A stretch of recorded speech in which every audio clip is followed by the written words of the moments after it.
Alhamdulillah wa salatu wa salam ala rasulillah ma ba'd. The question is asking here about Ibn Uthaymeen rahimahullah, where he says the togetherness of Allah, the ma'iyah of Allah. He uses the word that Allah subhanahu wa ta'ala is together with his servants in his essence. What does that mean? Now, before we discuss that, Ahl Sunnah from the time of the Salaf have, when they've talked about the attributes of Allah subhanahu wa ta'ala, they have said one of three things in affirming the attributes of Allah subhanahu wa ta'ala. They have either said Dhatihi, or Nafsihi, or al-Haqeeqah. Dhatihi meaning affirming the attribute in his essence, affirming the attribute in himself, Nafsihi, and affirming the attribute in reality with the how being unknown. Kayf majhul. We don't know how, but in reality, Allah subhanahu wa ta'ala has that attribute. It's not a metaphor for something else.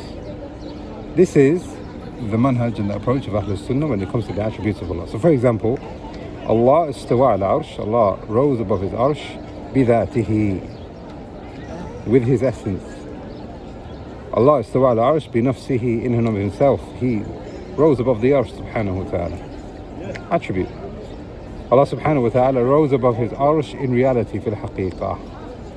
The how is unknown. Now this is very important because the people of deviation, they will not use these words. They will not say Dhatihi or Nafsihi or fil Haqeeqah. They will say this is all majaz. All of this is metaphorical. So istiwa meaning conquering. He didn't make istiwa in his Dhat. He didn't make istiwa bi Nafsihi. He didn't make istiwa fil Haqeeqah. This is not something that they believe in. Whereas Ahl Sunnah ijma'an have this approach that when an attribute has been attributed in something which is authentic, either from the Quran or from the Sahih Sunnah, and the Salaf have affirmed it, we affirm it in this manner. Okay. Ibn Uthaymeen, rahimahullah, in his book al-Muthla, and in the English version is page 170 onwards, he says that Allah subhanahu wa ta'ala, and talking about the ma'iyah of Allah, Allah subhanahu wa ta'ala's ma'iyah, Allah is together with his creation, and there is no doubt in that. وَهُوَ مَعَكُمْ أَيْنَمَا كُنْتُمْ. He is with you wherever you are. And he goes on to explain what that togetherness means. There's two types of togetherness. There's togetherness with all of his creation. Allah subhanahu wa ta'ala is together with all of his creation, Muslim of them and the non-Muslim of them, the animal of them and the man of them and the jinn of them.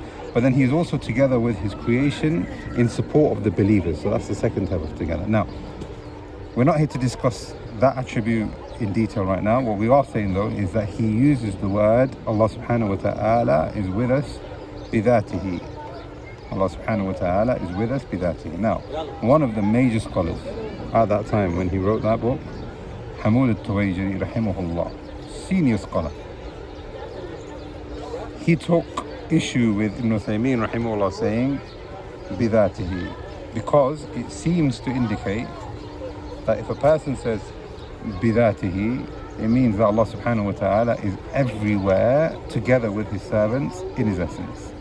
Can you see what that means now? Is that if you say Allah is together with his creation, Dhatihi, it means that it implies for the layperson or person who doesn't understand what Ibn Uthaymeen is intending here, that Allah subhanahu wa ta'ala is everywhere. So Ibn Uthaymeen rahimahullah, he writes a response. He doesn't retract what he said, but he clarifies what he says with absolute, if you were to read what he said in response, you can see the akhlaq and the adab of being corrected and clarifying the stance. He made dua for Shaykh Hamoud, he praised Shaykh Hamoud, he belittled himself, and in the sense he humbled himself, rahimahullah, Ibn Uthaymeen. But he stood by what he said, and he said, no, Allah subhanahu wa ta'ala is with his creation Dhatihi. Meaning, now here, this is what Ahl Sunnah say, that Allah subhanahu wa ta'ala is together with his creation with ilm. ألم ترى أن الله يعلم ما في السماوات وما في الأرض in Surah Al-Mujadala. Do you know that Allah subhanahu wa ta'ala knows everything in the heavens and the earth? ما يكون من نجوى إلا ثلاثة ما يكون نجوى ثلاثة إلا هو رابعهم. There is no group of three except that he is the fourth, and there is no group of five except he is the sixth. وهو معكم أينما كنتم. He is with you wherever you are. والله بكل شيء عليم. Allah subhanahu wa ta'ala is all knowing of everything. The ayah begins with ilm and it ends with ilm, as the ulama of the Salaf have mentioned, more than one of the ulama of Salaf. I've mentioned. Therefore Allah subhanahu wa ta'ala is together with his creation. How is that togetherness? Is with his ilm. But that togetherness and with his ilm is Dhatihi. This is how we affirm it, and this is what Affirmation is saying, and he clarifies it in further detail. So now this is the answer to the question here, and this is very important because this is not the first time we asked this question recently. A person recently asked, can we say that Allah physically has a face, Allah physically has hands, Allah physically made istiwa, etc.? That wording physical should be avoided because it is mubham, it is unclear. What do you mean by physical? Are you making tashbih of Allah, or are you trying to affirm for Allah subhanahu wa ta'ala fil Haqeeqah? If you're trying to affirm the reality, then say what the Salaf said. Dhatihi, Nafsihi, or fil Haqeeqah. We ask Allah subhanahu wa ta'ala that he teaches us of himself subhanahu, so we can get closer to him and that we can perfect ourselves with that correction. Wallahu a'lam. Wa sallallahu ala nabiyyina.